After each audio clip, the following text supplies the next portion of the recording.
Attack with Buccaneer, hold priority, activate, win the game. This might be what you hear when the game ends, but what's actually going on behind the scenes? Welcome back to Better Know a Combo, brought to you by the Spike Feeders, GAMEGENIC, and me, Cal, a member of the CEDH content team playing with power.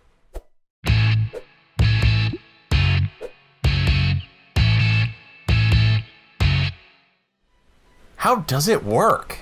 Great question. This CEDH ready combo is a 2-card set that deals damage to each opponent equal to the number of cards in our library. It functions through a pair of triggered abilities and an activated ability.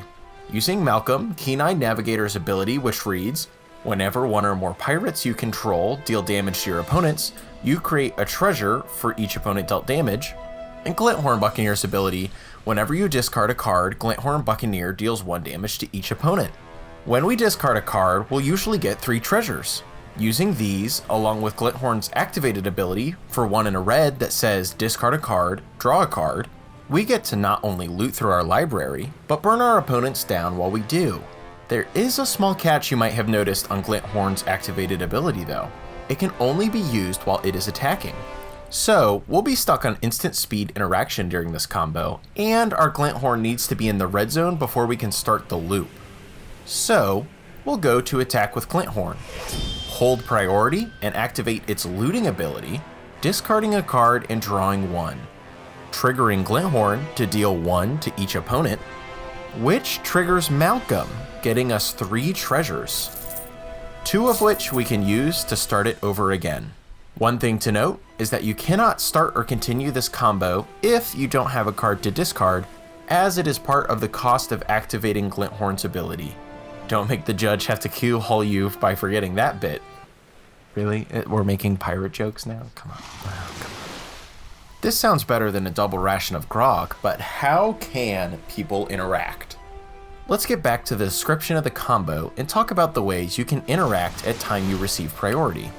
Normally, you'd receive priority after Glinthorn is announced as an attacker, but since the combo player is retaining priority, our first chance to interact will be when both the draw a card activated ability is on the stack, as well as the first instance of 1 damage to each opponent that comes from Glinthorn's trigger.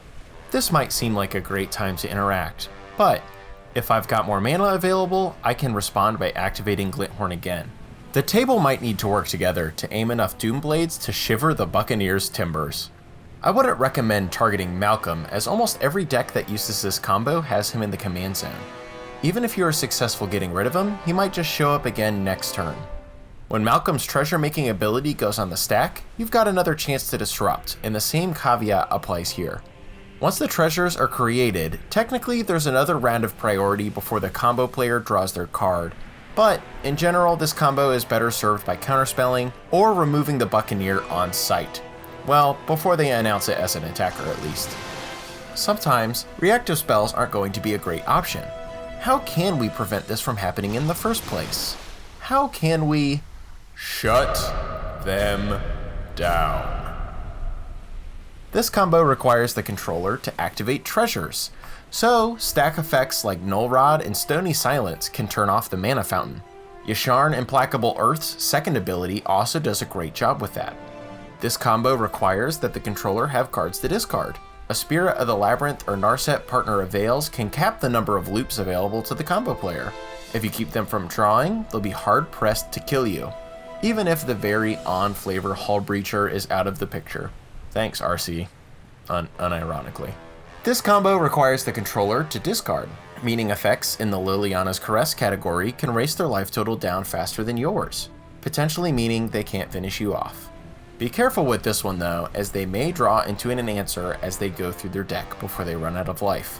Finally, since this combo requires the controller to activate abilities, you can tax the ability activation with Suppression Field adding 2 to the cost, or block it entirely with something like Dampening Matrix.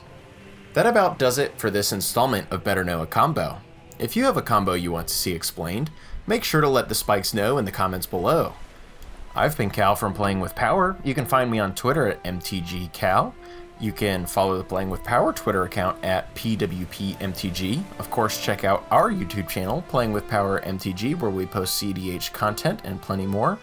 And check out my Labor of Love, the Playing with Power podcast.